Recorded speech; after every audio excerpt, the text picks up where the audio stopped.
তোমাদেরকে আরেকটা কথা আমি শেয়ার করি, সেটা হচ্ছে যে এই যে নাইটিটা আমি আজকে পরে আছি দেখছো, এটা আগের দিন আমি বড় বাজারে গিয়েছিলাম, ওখান থেকে 100 টাকায় কিনেছি।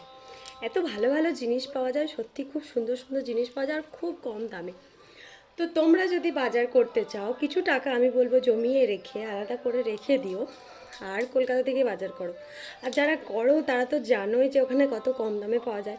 আমি আগে জানতাম, জানো তো, কিন্তু কোনোদিন যাওয়ার সুযোগ হয়নি। তো এবারে যখন আমার মনে হলো যে ঠিক আছে এসেছি যখন, হাতে একটু টাইম আছে, তখন যাই।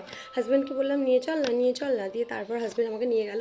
তারপর অনেকগুলো জিনিস কিনেছি, কিন্তু সেগুলো আমি এখন দেখাবো না। আমি যখন মানে ওই শাড়ির পিকো পার বলে না, ওগুলো করাতে দিয়েছি, ওগুলো করানো হয়ে যাবে তারপর তোমাদের সাথে শেয়ার করব পরে একদম। ঠিক আছে, দুটো নাইটি কিনেছিলাম, দুটো টি শার্ট কিনেছিলাম। আগে যে ফটোটা ছেড়েছি ওই ফটোতে যে টি শার্টটা পরে রয়েছি আমি, ওটাও বড় বাজার থেকে কিনেছি। 100, টি শার্টটা 150 টাকা নিয়েছিল, আর নাইটিগুলো 100 করে।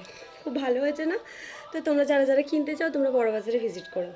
অনলাইন শপিংয়ের থেকেও তোমরা অনেক কম দামে ওখানে পাবে।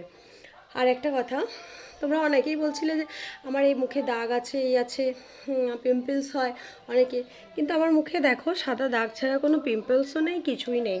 শুধু এই দাগটা মানে সাদা কালো হয়ে আছে, তাছাড়া আমার স্কিন এমনি ভালো। মানে ভালো মিন্স ব্রণও হয় না, কোনো র্যাশ হয় না। রোদে একটু প্রবলেম হয়, সেটা হচ্ছে এই জায়গাগুলো একটু লাল হয়ে যায়, আদার্স কোনো প্রবলেম হয় না।